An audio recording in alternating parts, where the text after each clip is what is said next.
Disgraced former FBI attorney Lisa Page breaking her silence, claiming, quote, "I know there's no fathomable way that I have committed any crime at all," end quote. That in a Daily Beast interview. President Trump had a response. He tweeted this: "When Lisa Page, the lover of Peter Strzok, talks about being crushed and how innocent she is, ask her to read Peter's insurance policy text to her just in case Hillary loses. Also, why were the lovers' text messages scrubbed after he left Mueller? Where are they, Lisa?"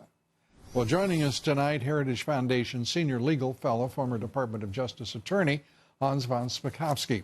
Hans, great to have you here. Nice to be here in New York. Let's start with, suddenly we have a new victim in all of this. It's one of what we sort of deemed the perps in this, Lisa Page. Yeah, I don't know why anybody would consider her a victim. I mean, look, there's a reason she's no longer working at the FBI, and it's because of the unprofessionalism she showed and the partisan bias she showed when she was working there. And remember, at one point she was removed from the investigation of the Clinton email. So she's not really a victim. She brought what she got on herself. But, you know, so many have committed offenses against law, against regulation in the FBI and the Justice Department. In point of fact, it's all sitting there in what's unredacted, in text, in the testimony, depositions. It goes on. And none of them have been held accountable. Whether you're talking about McCabe, whether you're talking about Comey, whether you're talking about, you go down the list.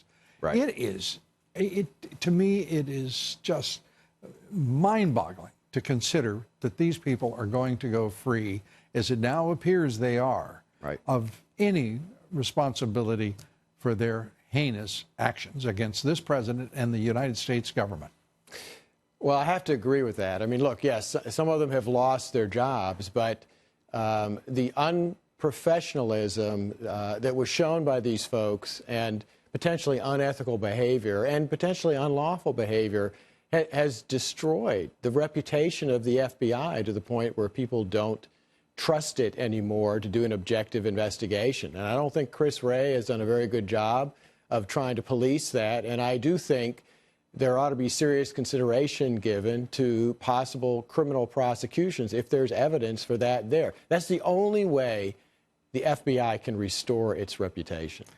William Barr, considered the great hope for justice in taking on the Attorney General job. Has he performed to the level you thought he would, hoped he would?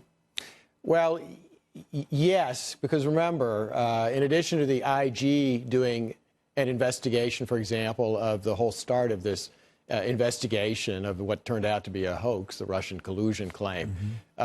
Look, he's got a U.S. attorney looking into possible criminal prosecution. So it's pretty clear to me that he actually wants to hold people responsible if they engaged in misbehavior. So the IG report's about to come out. You used the word misbehavior. You've used the word unprofessionalism. Perhaps unethical. You tiptoed up to unlawful. At what point are we going to call this what it is? And I know that you have the care of any attorney with words.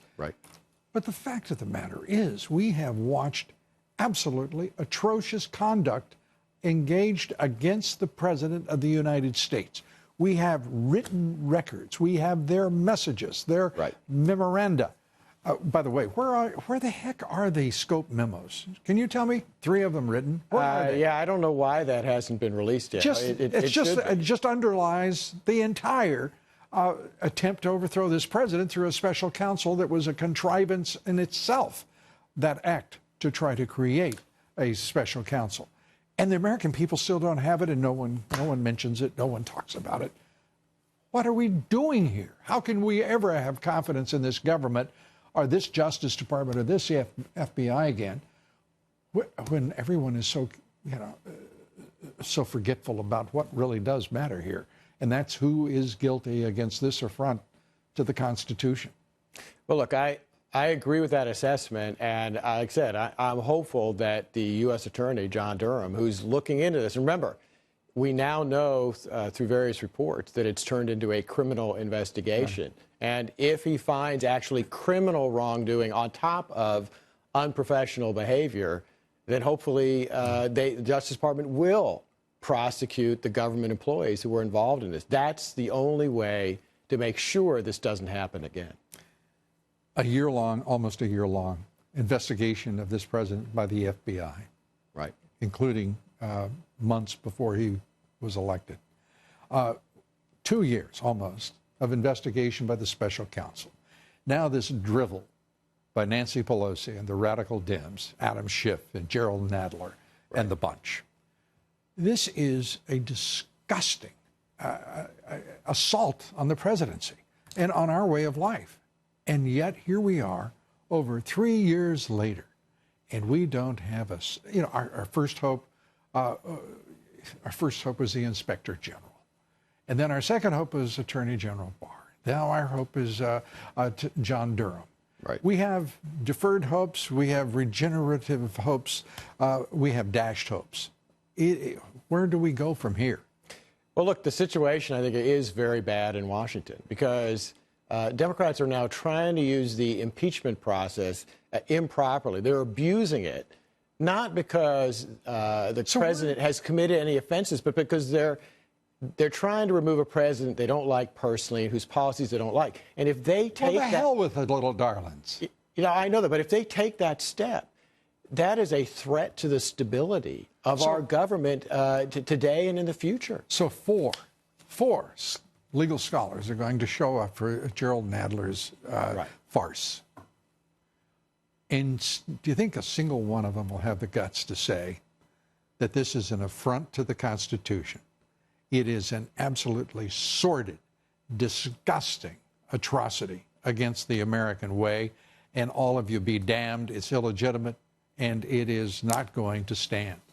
Is there one of them that has that gut? I don't know if they do, but I hope at least one of them does, because that's, in fact, what they should say.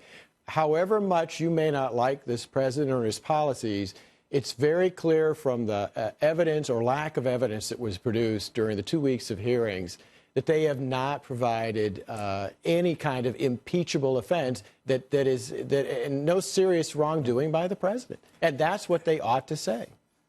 Indeed, they should. And at least the staff report from the Oversight Committee, from the Oversight